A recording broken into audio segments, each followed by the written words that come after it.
Okay, so I am making a video which is kind of like a compilation of questions regarding the hijab.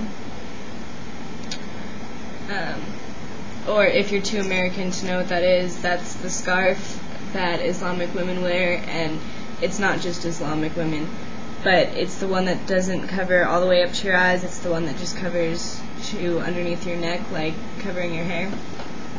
And I, throughout the process of hearing opinions about why one should wear this, why one does wear this, why one chooses to wear this, why one chooses not to wear this, what it symbolizes, what it religiously represents, so on and so forth, have, of course, developed my own opinion, but that's an entirely different video.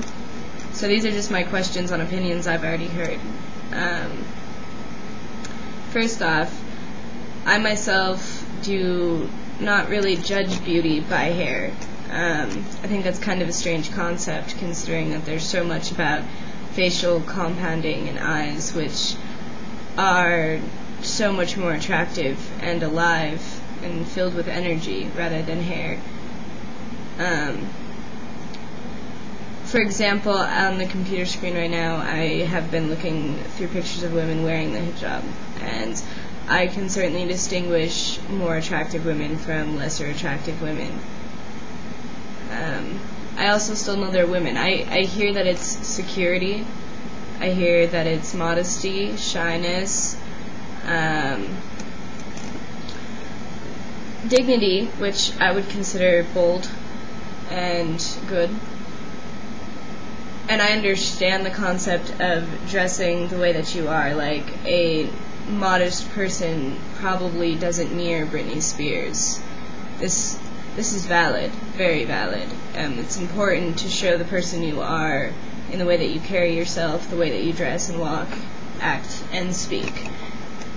Otherwise, you're never in balance. But I am not sure why this would be considered a form of security. For example, that would suggest that strange men, it's like a symbol of a shield, like protection from them, that you're not showing your hair. But this is the problem in that. When it comes down to being in fear because of strange men, all they're really looking for is the fact that you're a woman, and the fact that that in itself makes you vulnerable.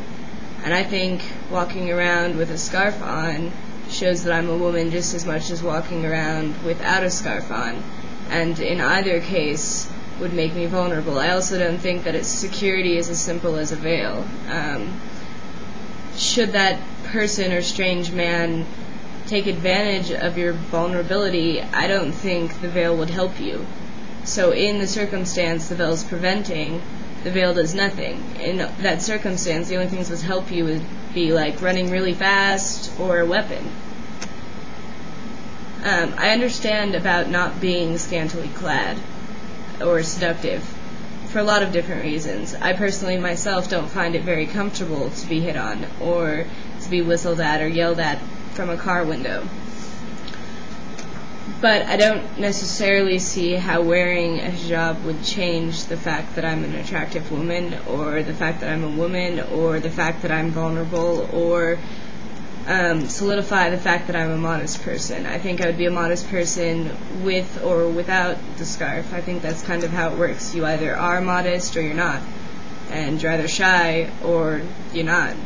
And there could be people who aren't shy who do wear the hijab, and those people, just because they wear the hijab, aren't shy. That if they do not act shy, they are not shy, whether or not they're wearing a scarf. But again, and then my question would be that if I myself were to want to make a fashion or physical statement that I am not an available, open, easy, slutty American, and decided to wear a scarf as to try to avoid any unnecessary situation, could I do that, being that I am not a Muslim, being that I'm not necessarily of any religion, although I agree with the principle itself of religion? And being that I'm not a part of that culture, is the hijab a idea which can stretch further? And if so, does that mean that I would not receive persecution for what I was doing? Now, I realize that a lot of people wearing hijabs are receiving persecution in general. I'm not meaning that. I mean from other people wearing hijabs too. And secondly, if not, then why would that culture be telling other cultures that they are too suggestive, too vulnerable because of this, to this or that? I mean, if I wanted to be a modest person, but I can't wear the hijab unless I'm a Muslim, then why are you telling me I'm wrong for not wearing the hijab? Like, is it a choice? Like, I realize it's a Muslim woman's choice whether or not she wears a scarf, and I realize it's a Muslim American's choice, and I realize it's a lot of other cultural choices. But me not being in any of those categories, is it still a choice? Is it forbidden? Would it be shameful? And if so, why is religion the only thing that changes that? I mean, being a Muslim is much more in depth than wearing a hijab. Being a part of one religion is what you are if you are a part of a religion. It has nothing to do with the way you look. And just as Muslim women cannot wear the scarf and still be Muslim, could I, being not a Muslim woman, wear the scarf?